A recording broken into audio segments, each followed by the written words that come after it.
Rain, you got 1 hour to pack your things and get out of my house. Those were the words my husband of 26 years said to me on a Thursday afternoon. 1 hour to leave the home I helped build. 1 hour to gather a lifetime of memories. 1 hour to understand that the man I trusted had already chosen someone else. But here's what I need you to tell me right now. Where are you watching this from? Drop your city and state in the comments. I want to know who's listening. And answer me this. Have you ever trusted someone completely only to find out they were planning your destruction behind your back? Have you ever been called a liar when you were the only one telling the truth? Because that's what happened to me. My name is Lorraine Hollister. People call me Rain. I'm 58 years old, and 5 days after my husband threw me out and filed for divorce, he discovered something that brought him to his knees. 5 days. That's all it took for karma to show up. And what happened next? It didn't just shock me. It changed everything I thought I knew about justice, betrayal, and the man I married. I met Harold Hollister when I was 28 years old. He was 33, confident in that slow-talking way that made women turn their heads. I wasn't looking for a man like that. But when he smiled at me at a church cookout in 1991, I felt something I hadn't felt before. Chosen. We married a year later. Small ceremony, his family, my sister Nadine, a few friends. Harold worked maintenance at a manufacturing plant. I was driving city buses through Columbus, dealing with traffic, tired passengers, and the kind of chaos that teaches you patience whether you want it or not. Our life wasn't glamorous, but it was ours. After that night, Harold changed even more. He started leaving the house earlier than usual, coming home later. Sometimes he wouldn't come home for dinner at all. He'd text me that he was working late or that he had to help a buddy with something. But when I called him, he wouldn't answer. When I texted back asking when he'd be home, he'd ignore me for hours. I tried not to let it bother me. I tried to give him space. But the space between us kept growing, and I couldn't figure out why. One night, I was folding laundry in the bedroom when Harold walked in smelling like something that didn't belong in our house. It wasn't sweat. It wasn't grease from the plant. It was perfume. Sweet. Floral. Young. My hands froze on the towel I was holding. "Harold," I said carefully, "where were you tonight?" He didn't even look at me. Just started taking off his work boots. "At the plant. Told you that already." "You smell like perfume." He glanced up, eyes hard. "You got a paranoid imagination, Rain." That's all he said.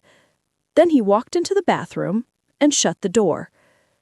I stood there, holding that towel, my heart beating too fast, my mind racing with questions I didn't want to ask, because asking meant admitting something was wrong, and I wasn't ready to admit that yet. So I stayed quiet. Again.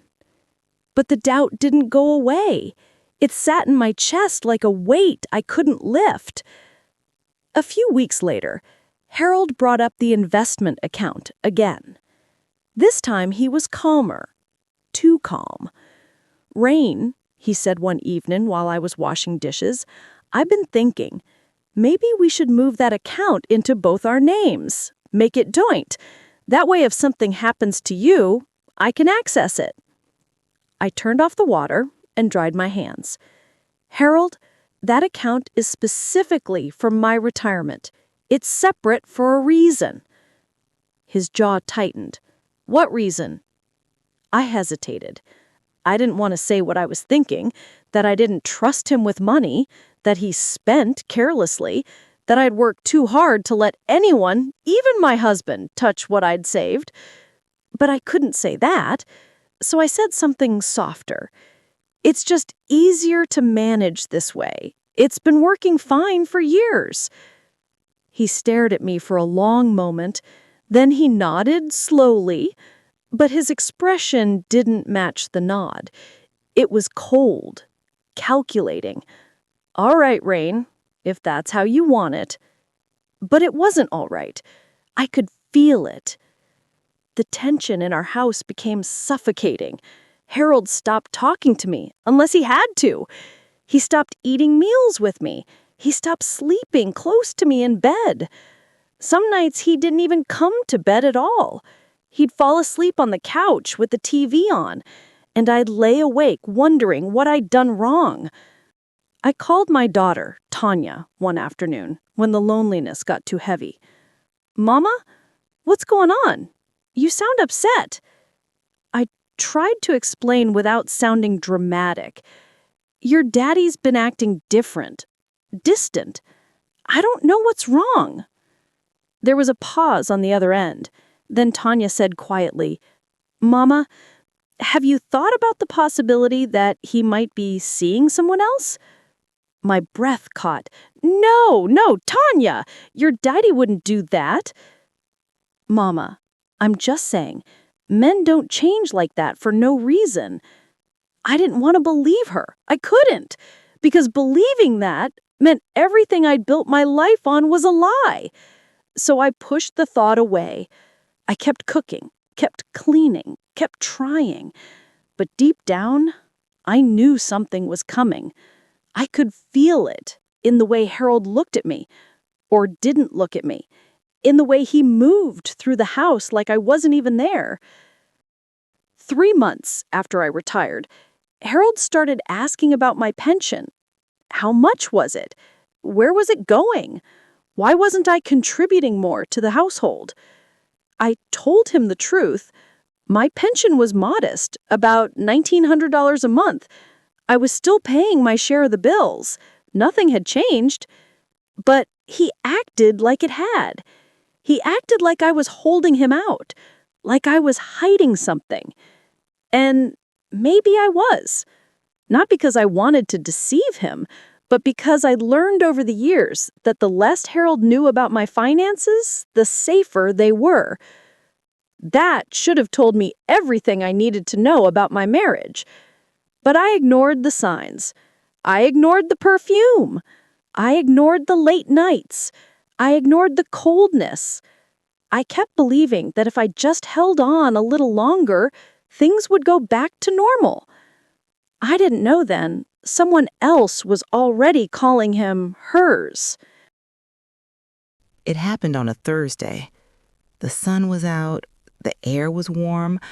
I remember that because it felt wrong, like the weather should have known what was coming and warned me somehow. I was sitting at the kitchen table drinking tea and flipping through a magazine when I heard Harold's truck pull into the driveway. He was home early. That alone made my stomach tighten. The front door slammed so hard the walls shook. I looked up just as Harold stormed into the kitchen, his face twisted with rage I'd never seen before. In his hand was a stack of papers, my papers, bank statements, pension documents, a printed screenshot of my investment account balance. He must have gone through my filing drawer. He threw the papers onto the table so hard they scattered across the surface. One floated to the floor. I didn't move to pick it up.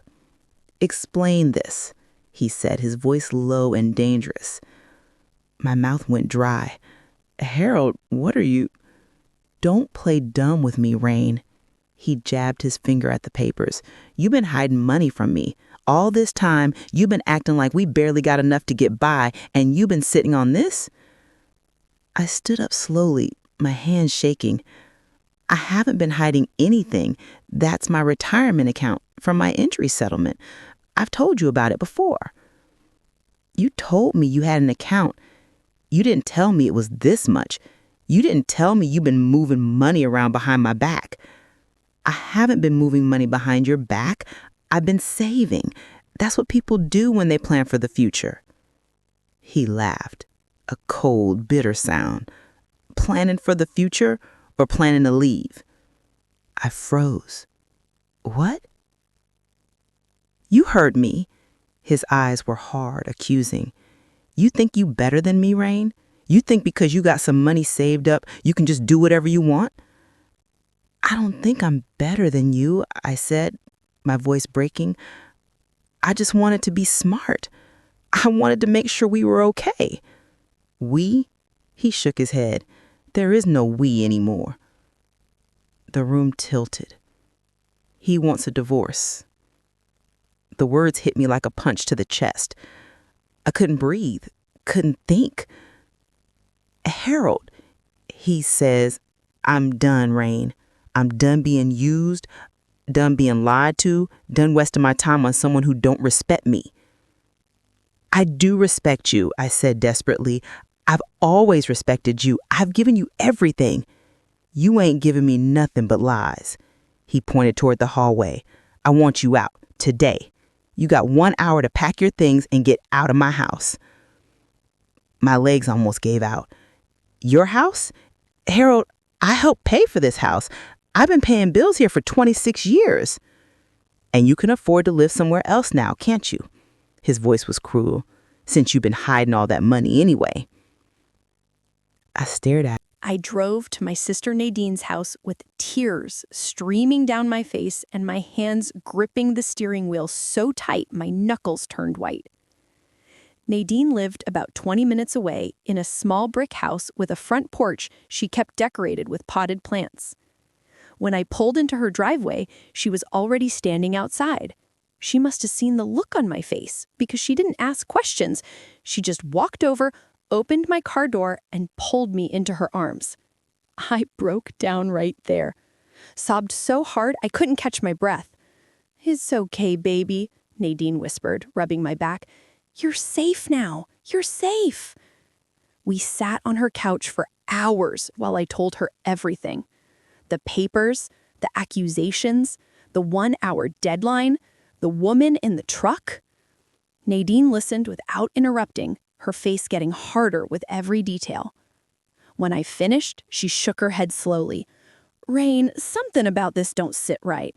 Harold didn't just snap over some bank statements. That man had 1 foot out the door long before today. But why? I asked, wiping my eyes. What did I do wrong? You didn't do nothing wrong. Nadine's voice was firm. But I'm telling you right now, there's another woman, and she's been in the picture longer than you think. I wanted to argue. I wanted to defend Harold, but I couldn't, because deep down, I knew Nadine was right. That night, I called Tanya and told her what happened. She was furious. Mama, I'm coming down there, she said immediately. No, baby, you got your boys to take care of. I'm fine. I'm with Aunt Nadine. You're not fine, Tanya said, her voice tight. Daddy had no right to do this to you. No right. Hearing my daughter's anger on my behalf made me feel a little less alone, but it also made me feel guilty. I didn't want Tanya caught in the middle of this. She loved her father. I didn't want to ruin that. I just need some time to figure things out, I told her. Mama, did you hide money from him? I hesitated. I kept some things separate. For security, that's all. There was a pause. Then Tanya asked the question I had been asking myself all day. Should you have told him? I didn't know how to answer that. Should I have told Harold every detail about my finances? Maybe. But would it have changed anything? Would he have been kinder, more understanding? Or would he have just tried to control it sooner? I don't know, baby. I honestly don't know. Over the next few days, I tried to make sense of what happened. I replayed every conversation, every argument, every cold look Harold had given me. I searched for the moment when everything went wrong. But I couldn't find it, because the truth was, it didn't go wrong all at once. It went wrong slowly, quietly, over months and months of distance, suspicion, and lies I didn't even know were being told. Nadine kept me busy. She made me help her in the garden. She took me to the grocery store. She made sure I ate, even when I didn't feel like it. But at night, when the house was quiet, I'd lie awake wondering what Harold was planning. Was he already living with that woman? Was he laughing about me? Was he glad I was gone? The questions gnawed at me, but I didn't have any answers. Not yet.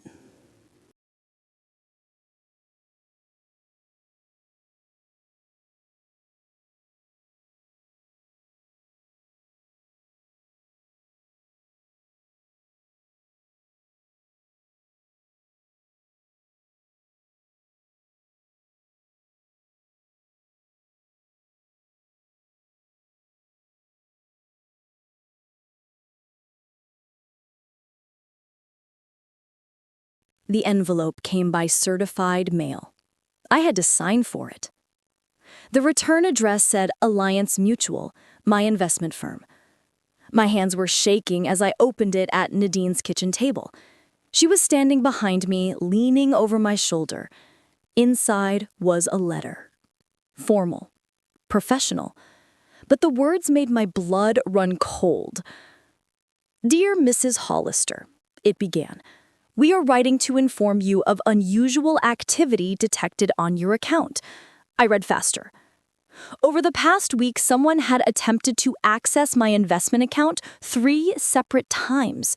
Each attempt came from a different device, but all 3 requests were the same. A beneficiary change form, requesting that Harold Hollister be added as the primary beneficiary.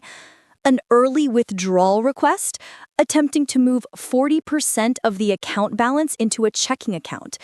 And a new joint account application, listing both my name and Harold's with him as the co-owner. All 3 attempts were denied. Why? Because whoever tried couldn't answer the security questions. My mother's birthplace, my first pet's name, my childhood best friend. Harold didn't know any of those answers. We'd been married 26 years, and he didn't know. I read the letter again, slower this time, letting the reality sink in. Harold didn't throw me out because he thought I was hiding money. He threw me out because he wanted the money, and he thought divorcing me quickly would make it easier to take. Nadine's voice broke through my thoughts. Rain, what does it say? I handed her the letter. She read it, her face hardening with every line. That son of a... She stopped herself, shaking her head. He tried to steal from you. I said, he didn't just try, he planned it. All of it. The accusations, the anger, the divorce. It was all so he could get to my account. Nadine sat down across from me. Rain, you need to call them right now. I picked up the phone and dialed the number at the bottom of the letter. A woman answered on the 3rd ring. Her voice was calm, professional. Alliance Mutual, this is Karen speaking. How can I help you? This is Lorraine Hollister, I said, trying to keep my voice steady. I just received a letter about suspicious activity on my account. Yes, Mrs. Hollister, I'm glad you called. We wanted to make sure you were aware of the access attempts. For security purposes, we denied all requests and flagged the account. Thank you, I said, but I need to know who made those requests. There was a pause. The attempts were made online using login credentials that appeared to be yours. However, since the security questions were answered incorrectly, we knew it wasn't you. But there were phone calls too, weren't there? Another pause, longer this time. Yes, Karen said carefully. There was one phone call. A man identifying himself as your husband. He claimed he needed access to the account for medical expenses. We explained that without proper authorization and correct security answers, we couldn't proceed. My stomach twisted. Was there anyone with him? Karen hesitated. Mrs. Hollister, I probably shouldn't share this, but yes, there was a woman on the line as well. She identified herself as your husband's wife. The room tilted. His wife. Not me. Her. What name did she give? I asked, my voice barely a whisper. She said her name was Delilah.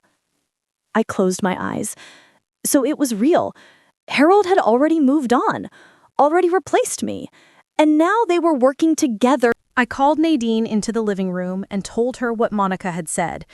She sat down hard on the couch, her mouth open.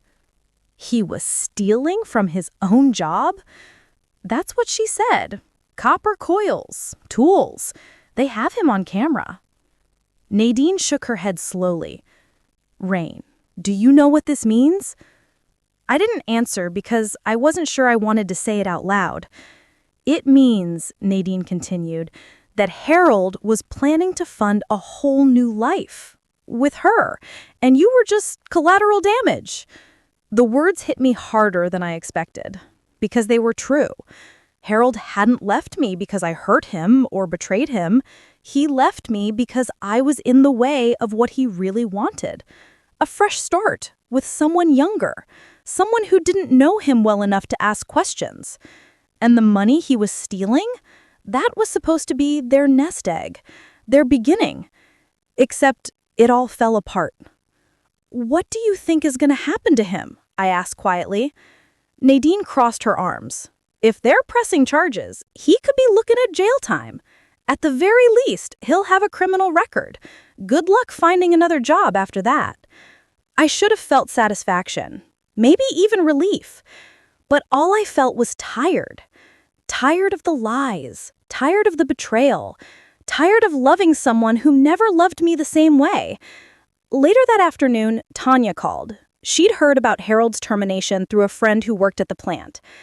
Mama, is it true? Did Daddy really get fired for stealing? Yes, baby, it's true. There was a long silence on the other end. Then Tanya said something I'll never forget. Good. I blinked. Tanya. No, Mama, I mean it. He threw you out. He humiliated you. He tried to steal from you, and now he's paying for it. That's not me being mean. That's just consequences. She was right. But hearing my daughter say it so plainly made me realize how much damage Harold had done. Not just to me, but to our whole family. Are you okay? I asked her. I'm angry, she admitted, but I'm more worried about you. Are you really okay? I thought about it. Was I okay? No, not yet, but I would be. I'm getting there, I told her. Over the next 2 days, I stayed at Nadine's house trying to figure out my next steps. I needed to find my own place. I needed to rebuild. I needed to move forward. But part of me kept waiting for the other shoe to drop. And sure enough, it did. On the second day after I found out about Harold's arrest, there was a knock at Nadine's door. I was in the kitchen making coffee. Nadine was in the backyard watering her plants. So I walked to the door and opened it without thinking. And there he was, Harold. He looked terrible. His clothes were wrinkled, his beard was unshaven, his eyes were red and swollen like he'd been crying. For a moment, neither of us said anything. Then he spoke, his voice hoarse. Rain, can I come in? Every part of me wanted to slam the door in his face, but I didn't. I don't know why. Maybe I needed to hear what he had to say. Maybe I needed closure. Or maybe I just needed to see him broken the way he broke me. I stepped aside and let him in. He sat down on Nadine's couch, and I sat across from him in the armchair. We didn't speak for a long time. Finally, Harold broke the silence. I messed up. I didn't respond. I messed up bad, Rain. I thought you were hiding money so you could leave me. I thought you didn't respect me. You thought wrong, I said, my voice steady. About all of it. He nodded, tears streaming down his face. I know that now. But Delilah, she made me believe. Don't you dare blame her, I interrupted.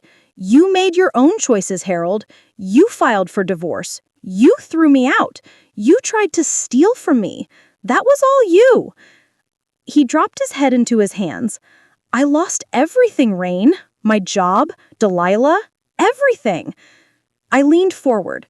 What happened with Delilah? He looked up, his face twisted. Harold sat on that couch, looking like a man who'd aged 10 years in a single week.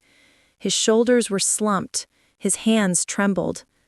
He kept wiping his eyes, but the tears wouldn't stop. Part of me felt sorry for him, the part that had loved him for 26 years, the part that remembered the man he used to be before greed and insecurity destroyed him. But another part of me, the part that had been humiliated, discarded, and betrayed, felt nothing but cold clarity. "Why are you here, Harold?" I asked. He looked up at me, his eyes pleading. "Because I got nowhere else to go." "That's not my problem." "Rain, please. I know I don't deserve your help. I know I hurt you. But I'm begging you, just let me stay here for a little while. Just until I get back on my feet." I stared at him in disbelief. "You want to stay here? With me?" "Not with you," he said quickly. "Just somewhere, anywhere.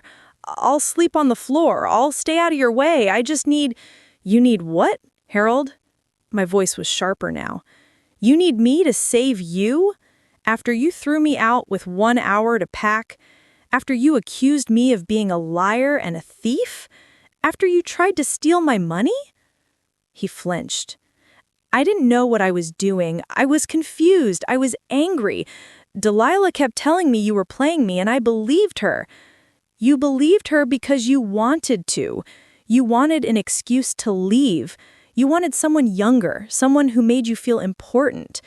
And when you saw my account, you thought you could have both, her and my money." "That's not true," he protested weakly. "Yes, it is." I stood up, my voice steady and strong.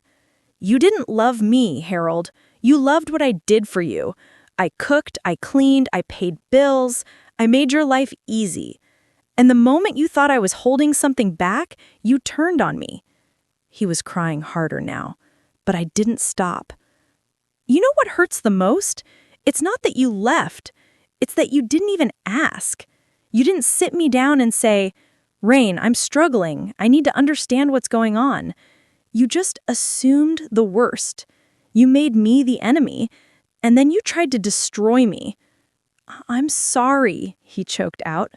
"Rain, I'm so sorry." "Sorry doesn't fix this." He looked up at me, desperation written all over his face. "What do you want me to do? Tell me what to do and I'll do it." I crossed my arms. "I want you to leave." "Rain!" "I want you to walk out that door and figure out your own life. Because I spent 26 years making yours easier, and I'm done." "But I don't have anywhere to go," he said, his voice breaking. "Delilah's gone. My job's gone. I got a court date coming up for the theft charges. I don't even have money for a lawyer." "Then you should have thought about that before you stole from your employer, and before you tried to steal from me." He buried his face in his hands, sobbing. "I can't believe this is happening. I can't believe I lost everything." "You didn't lose everything, Harold. You threw it away." Nadine walked in from the backyard at that moment, saw Harold on the couch, and stopped in her tracks. Her face hardened immediately. "What is he doing here?" she asked me, looking at me. "He's leaving," I said. Harold stood up slowly, his legs shaky. He looked at me one last time, his face full of regret and desperation. "Rain, if you ever change your mind—" "I won't," I said firmly. He nodded, defeated. Then he turned and walked toward the door. Nadine opened it for him, her expression unreadable. Harold paused in the doorway and looked back at me. "Rain, I really did love you." I met his eyes. "No, you didn't. You loved the idea of me. There's a difference." He didn't argue. He just walked out. Nadine closed the door behind him and locked it. Then, 3 weeks after Harold left Nadine's house, I signed the lease on a small apartment across town. It wasn't much, just a 1-bedroom with a tiny kitchen and a view of the parking lot, but it was mine. All mine. For the first time in decades, I wasn't sharing space with someone who resented me. I wasn't walking on eggshells or second-guessing every decision. I was just living. Tonya came to visit the weekend I moved in. She brought her husband and the boys, and we spent the whole day unpacking boxes and laughing. The boys kept asking where Grandpa was, and Tonya gently explained that Grandpa was living somewhere else now. They didn't understand, but they would eventually. That night, after everyone left, I sat on my new couch and looked around the apartment. It was quiet, peaceful, and for the first time in a long time, I felt safe. A few days later, I received one final letter from Alliance Mutual. Inside was confirmation that my account had been secured with the enhanced protocols Mr. Peterson mentioned. There was also a note thanking me for my years of trust and loyalty as a client.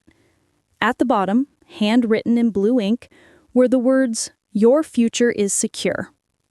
I taped that note to my refrigerator because it was true. My future was secure, not because of the money, but because I'd finally learned to protect myself, to set boundaries, to walk away from people who didn't value me. I also got a call from the plant where Harold used to work. They were moving forward with the criminal case. Harold's court date was set for 2 months out. I didn't plan to attend, but they wanted to keep me informed in case I needed to testify. I told them I'd think about it. Nadine asked me one night if I'd ever forgive Harold. I thought about it for a long time before answering. I don't know, I said honestly. Maybe one day, but not today, and not anytime soon. She nodded. That's fair. And it was. Because forgiveness isn't something you owe someone just because they apologize. It's something you give when you're ready. And I wasn't ready. Maybe I never would be, but that was okay. I'd spent 26 years putting Harold's needs before my own. I wasn't going to spend the rest of my life doing the same thing. I was going to put myself first, my peace, my security, my happiness, and if that made me selfish, so be it. A week later, Tonya called with news. She was planning a trip to Columbus in the spring. She wanted to take me out to lunch and maybe go to the zoo. I told her I'd love that. As I hung up the phone, I looked around my little apartment again. It wasn't perfect, but it was mine. And that was enough. Here's what I learned from all of this. Betrayal doesn't always break you. Sometimes it frees you. When someone shows you who they really are, believe them. Don't make excuses. Don't wait for them to change. Don't convince yourself that you misunderstood. Harold showed me exactly who he was. A man who valued money more than loyalty. A man who chose suspicion over conversation. A man who was willing to destroy me to get what he wanted. And I'm grateful I saw it. Because now I know my worth, and I know I deserve better. If you're watching this and you've been betrayed by someone you trusted, I need you to know something. It's not your fault. You didn't cause their greed. You didn't cause their lies. You didn't cause their cruelty. They made those choices. And you deserve to walk away with your dignity intact. So here's my question for you. Should I ever forgive Harold? Should I give him another chance if he truly changes? Or should I leave the past exactly where it belongs? Behind me? Drop your answer in the comments. I really want to know what you think. Thank you for listening to my story. If it resonated with you, if it made you think, or if it reminded you of your own journey, please leave a comment below. I read every single one. And if you haven't already, hit that subscribe button. I've got more stories to share. Stories about survival, strength, and second chances. You never know when you might need to hear one. Until next time, take care of yourself. Protect your peace. And remember, you are worth so much more than the way someone else treated you. I'll see you in the next one.